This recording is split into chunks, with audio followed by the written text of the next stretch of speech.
불교 문명의 발상지인 바벨론 제국의 벨사살 왕이 어느 날 전 강요들과 후궁들과 왕족들과 귀족들 1,000명을 초청하여 큰 황련을 벌이고 있었습니다. 무희들이 현란한 춤을 추고 악사들은 음악을 연주했습니다. 그리고 술에 취한 초대받은 사람들은 저마다 떠들고 마시기에 여념이 없었습니다. 그때 이 벨사살 왕이 자리에서 벌떡 일어났습니다. 장내가 조용해졌습니다. 벨사살이 입을 열어서 다음과 같은 말을 했습니다. 여러분, 오늘의 이 축제를 한껏 빛내고 치움을 돋구기 위해서 선왕 느부갓네살 대왕이 예루살렘을 정복했을 때 빼앗아온 성전 그릇들로 술을 한번 마셔봅시다. 그리고 유대인들이 믿는다는 신이 얼마나 우스꽝스러운 신이라는 것을 보여줍시다. 아마 그렇게 되면 유대인들의 콧대가 납작해질 것입니다. 그 말이 떨어지기가 무섭게 예루살렘 성전에서 하나님께 제사를 드릴 때 사용하던 그릇들을 든 신하들이 장내에 들어섰고 모두들 돌아가면서 거룩한 성전 기병에 술을 부어서 주거니 받거니 마셔대기 시작했습니다. 바로 그 순간이었습니다. 연회중 주황 촛대를 세워둔 맞은편 벽에 손가락 하나가 나타나더니 글씨를 쓰기 시작했습니다.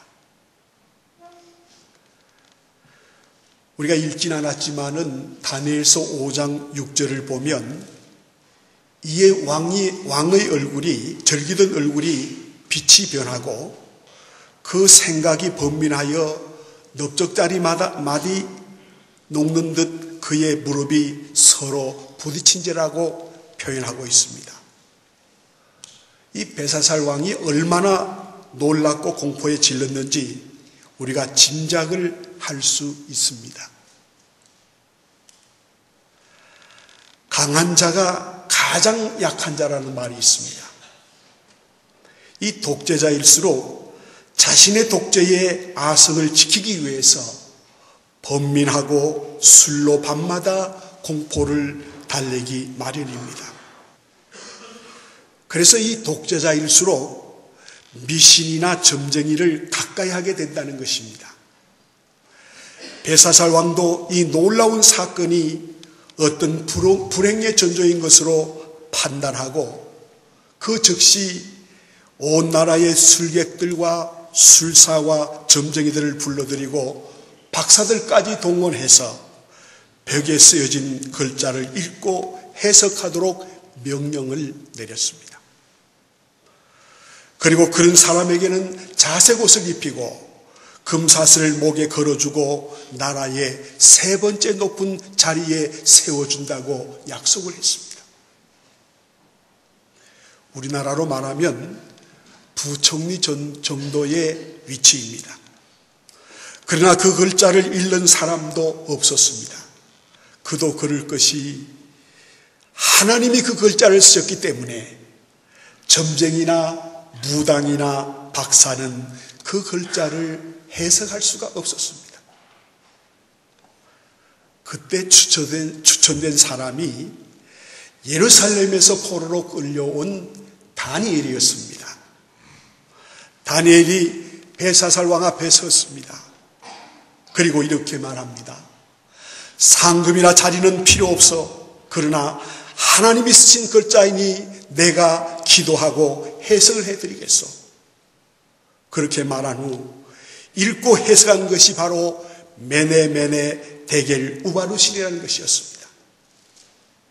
이 메네메네라는 말은 세고 또 세어보니 끝났다는 뜻이고 데겔이라는 말은 저울에 달아보니까 저울이 모자란다는 뜻과 우바루시는 나라가 두 조각으로 나눠진다는 그런 귀한 뜻이 있었습니다. 그러니까 하나님이 친히 벽에다 썼었던 이 메네메네 데겔 우바루신이라는 글자는 심판을 알리는 계시였습니다. 아무리 세어보고 또 세어보아도 잘하는 짓이란 하나도 없다.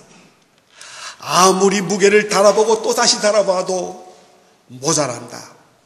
그러니 내가 너와 너의 왕국을 멸망시키고 사치와 향락과 영화의 종집을 짓겠다는 하나님의 추상 같은 계시였습니다.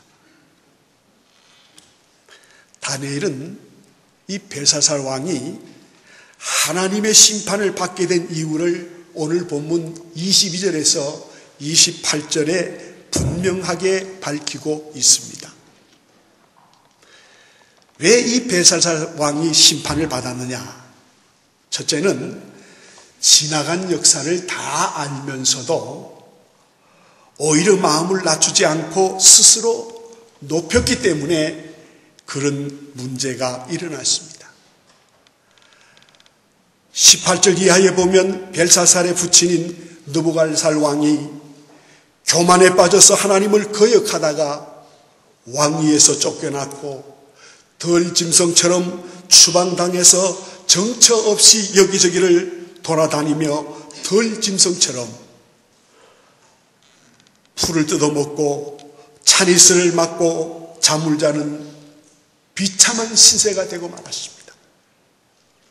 그런데 그 아들인 벨살살이 그러한 아버지의 지난 날을 뻔히 알면서도 다시 그보다 더 악한 악을 행하는 그런 벨사살이었기 때문에 하나님의 심판을 보여준 것입니다. 지금 우리나라는 해방 이후 오늘에 이르기까지 수차례 하나님을 외면한 정권과 권력과 집단들이 그리고 국민을 외면하고 독재 정치권에만 집착했던 통치자들이 어떤 종말을 맞았는가를 우리는 두 눈으로 똑똑히 목격을 했습니다. 그리고 다시는 안 그러겠지라고 기대를 걸곤 했습니다. 그러나 모든 것은 허사였습니다. 그것은 제2, 제3의 벨살살이 정권을 잡았기 때문이며 통치자나 지도자로 군림했기 때문입니다. 앞으로 이제 5월 9일 날 새로운 대통령이 선출되는데 그런 사람이 여러분 집권하지 않도록 나라의 대통령이 되지 않도록 우리는 하나님 앞에 기도해야 하는 것입니다. 두 번째, 왜 벨사살 왕은 하나님의 심판을 받았느냐 하면 하나님을 거역했기 때문입니다. 오늘 본문 23절은 하늘의 주제를 거역했기 때문이라고 말씀하고 있습니다. 하늘의 주제란 우주를 주재하시는 온 우주 만물을 운행하시는 하나님의 통치자를 말하는 뜻입니다. 사랑하는 여러분, 사람은 거역할 수 있고 속일 수 있습니다만 여러분, 하나님은 절대로 거역하고 속일 수 없습니다. 이 사실을 우리는 분명히 알아야 합니다. 하나님은 우리의 중심을 아십니다. 하나님은 우리 모든 전체를 아시고 계시기 때문에 결코 우리는 하나님을 속일 수 없습니다. 세 번째, 왜 심판을 받았느냐? 예루살렘의 성전 기명으로 술을 마셨기 때문입니다. 하나님 앞에 예배를 드릴 때 드리는 그릇으로 이들이 술을 마셨어요. 오늘 본문 23절에 보면 보지도 듣지도 알지도 못하는 금, 은, 동, 철, 돌로 만든 신상을 찬양했다고 말씀하고 있습니다. 성경에 나타나는 우상을 섬긴 모든 나라나 모든 사람들은 한결같이 멸망했습니다. 사랑하는 여러분, 꼭 기억하고 마음에 담으시기를 바랍니다. 사람을 하나님으로 섬기는 것도 우상인 것입니다. 다시 말하면 하나님보다 세상을 더 사랑하는 것이 우상이에요. 여러분은 이 세상을 살아가면서 믿음의 생활을 하면서 하나님보다 세상을 더 사랑하는 것이 있습니까? 여러분, 그 사랑의 대상을 바꾸시기를 바랍니다. 하나님을 먼저 사랑해야 돼요. 먼저 그 나라와 그 의를 구해야 돼요. 이것이 신앙인의 분명한 도리입니다. 요즘은 황금만능 시대라고 그러잖아요. 그래서 사람들이 돈 하는데, 여러분, 돈보다도 하나님보다도 돈을 사랑하면 그것도 우상이에요. 우리에게는 하나님만 절대자이시고 창조주이심을 믿으시기 바랍니다. 하나님만 숭배하고 하나님께만 우리가 예배해야 하는 거예요. 그러므로 우리의 신앙의 삶 속에는, 우리의 믿음 생활의 속에는 하나님이 먼저예요. 하나님이 먼저 아니면 그것은 다 우상입니다. 그런 사람은 하나님의 축복을 결코 받을 수가 없는 것입니다. 우리나라의 가상인물인 당군도 숭배와 예배의 대상은 결코 아닌 것입니다. 하나님은 정권과 국가 위에 계시는 전능자이시기 때문에 정권이나 국가에 의해서 신앙과 예배가 지배되고 좌우될 수가 없는 것입니다. 다섯 번째, 이 벨사살 왕은 왜 심판을 받았느냐? 하나님께 영광을 돌리지 않았기 때문입니다. 사랑하는 성도 여러분, 우리의 신앙생활의 절정이 뭡니까? 우리가 왜 신앙생활을 합니까? 하나님 앞에 영광 돌리기 위해서 신앙생활을 하는 거예요. 그래서 모든 영광을 하나님 받아주시옵소서 하고 우리가 예배드리며 이 시간 하나님 앞에 영광 돌리는 시간이 아닙니까? 여러분, 우리 인생의, 우리 신앙인의 최고의 목표는 하나님께 영광을 돌리는 일이라는 사실을 믿으신 분은 아멘 하시길 바랍니다. 우리 하나님은 이스라엘의 하나님만이 아닙니다. 전 인류의 하나님이시요 온 우주의 하나님이십니다. 그리고 나의 하나님이시고 우리들의 하나님이십니다. 본문 23절에 보면 호흡을 주장하시는 하나님, 모든 길을 작정하시는 하나님이라고 그렇게 표현하고 있습니다. 이 말은 무슨 말입니까? 하나님은 우리의 생명과 인생길을 주장해 가신다는 사실입니다. 성경에 보면 하나님은 우리 인간의 생사화복을 주장하신 하나님이라고 했어요. 우리가 이 땅에 사는 것, 우리가 죽는 것, 우리가 이 땅에서 화받는 것, 복받는 것 다 하나님의 손에 있습니다. 하나님이 축복해 주실 때 복이 되는 것이고, 하나님이 저주하면 그건 무섭게 파멸할 수밖에 없는 거예요. 그러므로 여러분, 복은 세상에 있는 것이 아닙니다. 모든 것 다 하나님의 손에 있다는 사실을 여러분 믿으시길 바랍니다. 우리 하나님은 우리의 생명과 인생길을 주장하시는 하나님이십니다. 생명을 주신 하나님이시기 때문에 오늘이라도, 이 시간이라도 우리의 생명을 부르시면 우리는 갈 수밖에 없는 인생입니다. 주님은 누가복음 12장 20절에서 말씀합니다. 오늘 밤에 내 영혼을 도로 찾으리니 그러면 내가 준비한 것이, 예비한 것이 누구의 것이 되겠는가? 여러분, 우리가 이 세상에 사는 동안만 물질이 필요한 거예요. 우리가 죽고 나면, 이 코 밑에 호흡이 떨어지고 나면 이 돈, 우리에게 있는 거 다 필요 없어요. 아무것도 아니에요. 그런데 하나님을 모르는 사람, 세상을 살아가는 사람들은 아무것도 아닌 것을 위하여 쫓아가고 있습니다. 불쌍한 사람이에요. 비참한 사람이에요. 여러분, 우리는 하나님의 영광을 위해서, 하나님의 나라를 위해서 살아가신 우리 서문의 모든 성도들이 되시기를 바랍니다.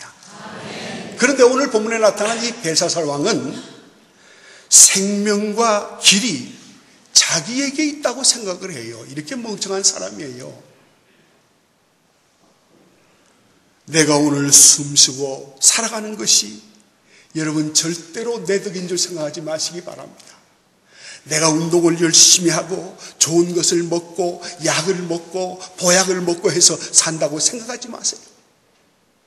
분명히 여러분 기억하세요. 생명은 하나님의 손에 있습니다. 하나님이 살려주시면 사는 거예요. 하나님이 지금이라도 오라 하면 갈 수밖에 없는 것이 저와 여러분들의 현 주소예요. 내가 한다, 나에게 있다, 그 순간이 가장 위험한 순간입니다. 그래서 사도 바울은 로마서 12장 16절에서 말씀합니다. 스스로 지혜 있는 채 하지 말라고 했습니다. 그리고 잠언서 16장 18절에 보면 교만은 패망의 선봉이요 넘어짐의 앞잡이라고 분명하게 말씀하고 있습니다. 그리고 고린도전서 10장 12절에 보면 선줄로 생각하는 자는 넘어질까 조심하라고 했습니다. 여러분, 하나님이 제일 싫어하는 것이 뭐냐 하면 교만한 것, 목이 곧은 사람, 뻣뻣한 사람, 내가 제일이라고 생각하는 사람, 이런 사람 하나님이 제일 싫어하세요. 여러분, 교만하지 마시고 겸손하시기를 바랍니다. 겸손해야지요.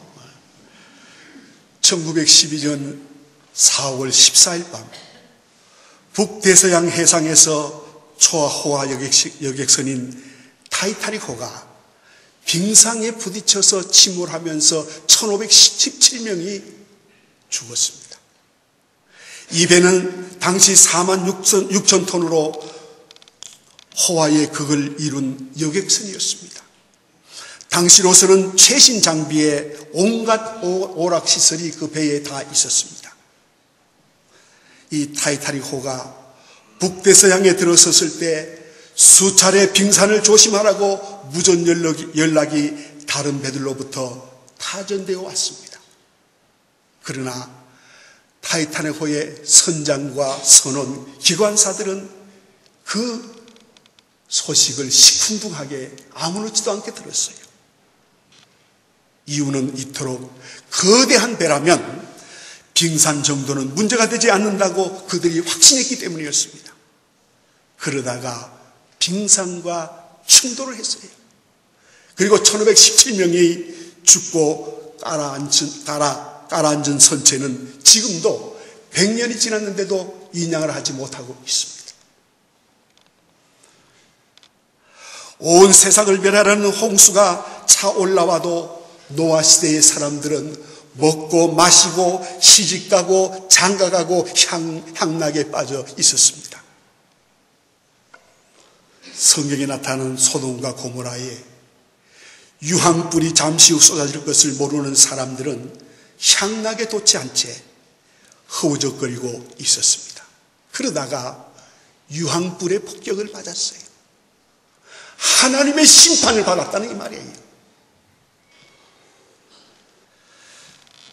다니엘이 이 글씨를 읽고 해석하자 벨사살 왕은 약속대로 다니엘에게 셋째로 높은 자리를 그에게 주면서 그를 높였습니다. 그러나 오늘 본문 30절에 보면 그날 밤에 벨사살이 죽었습니다. 역사의 기록에 의하면 이 바벨론의 벨사살 왕조가 술과 방탕으로 타락 정권이 되어 있을 때 성 밖에는 이미 2년 전부터 메대와 바사의 연합군이 진을 치고 호시탐탐 침략의 기회를 기다리고 있었습니다. 이 사실을 잊은 채 이 벨사살 왕이 날이면 날마다 주색과 향락에 빠져 있었습니다. 메대와 바사 연합군은 바벨론 중심부를 흐르는 유브라데 강의 물꼬를 막아서 다른 데로 이 물꼬를 흐르게 한 다음에 강바닥을 육로로 삼아서 쳐들어왔습니다. 연회에 빠져있던 1,000명이 넘는 귀족들은 저기 쳐들어오자 저마다 혼비백산하여 도망치기 시작했고, 그 누구 한 사람도 왕을 지키는 사람이 없었습니다. 얼마나 비참합니까? 그날 밤 그 방탕의 현장에서 벨사살이 침략군에 의해서 살해되었고 바벨론 왕조가 막이 내리고 말았습니다. 완전히 끝난 것입니다. 우리는 여기서 지금 우리들의 모습을 한번 살펴볼 필요가 있습니다. 지금 우리나라의 현실은 강대국들의 비열한 횡포 속에 우리가 빠져 있습니다. 중국이 얼마나 우리를 우습게 생각합니까? 사드 문제로 노떼의 물건을 사지 않고 경제 제재를 가해오고, 북한 김정은은 지금 북으로 우리를 협박하고 있습니다. 그런데다가 설상가상 나라의 통치자인 대통령이 구속되는 국가적인 심각한 위기, 그뿐입니까? 대권 주자들은 정권 창출에만 온통 올인하는 이 시대에 참으로 앞으로 이 나라에 어떤 일이 일어날는지, 어떤 불상사가 일어날는지, 어떤 불행한 일이 다가올는지 알 수 없는 그런 심각한 시대에 빠져 있습니다. 그냥 되겠지? 아니에요. 분명히 여기 하나님의 메시지가 있습니다. 세어보고 또 세어보아도 저울에 달아보고 달아보아도 모자랐고 또 모자란다고 하나님의 심판이 임하게 된 것입니다. 이 나라에 지금 하나님의 심판이 하나하나 진행되고 있습니다. 희망이 없습니다. 그러나 단 한 가지 희망이 있습니다. 하나님께로 돌아오면, 회개하고 돌아오면 이 나라는 희망이 있습니다. 성도 여러분, 하나님께서는 탕자도 돌아오면 용서해 주셨고 이스라엘 민족들도 회개하면 용서해 주셨습니다. 하나님께서 하나 둘 세실 때, 그리고 하나님께서 하나 둘 무게를 다루실 때 너무 우리의 하나님이 원하는 무게에서 모자라면 되지 않습니다. 매네매네 우바루신이 되어서는 안 됩니다. 하나님은 사도행전 13장 22절에서 다윗을 향하여 이렇게 말했습니다. 이새의 아들 다윗을 만나니 내 마음에 합한 자라. 여러분, 이 시대에 하나님의 마음에 합한 자가 되시기를 바랍니다. 하나님의 마음에 드는 자가 되시기를 바랍니다. 하나님의 평가에 합격하는, 합격점을 받는 저와 여러분이 되시기를 바랍니다. 하나님이 원하시는 사람, 하나님이 기뻐하시는 저와 여러분들이 되시기를 주님의 이름으로 축복합니다.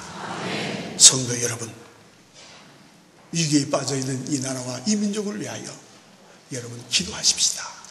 기도해서 5월 9일 날 정말 하나님의 마음에 합한 대통령이 뽑아져서 또 우리나라가 한 단계 업그레이드 되는 그런 놀라운 축복의 역사가 이 대한민국 땅 삼천리 금수강산에 이루어지기를 주님의 이름으로 축복합니다.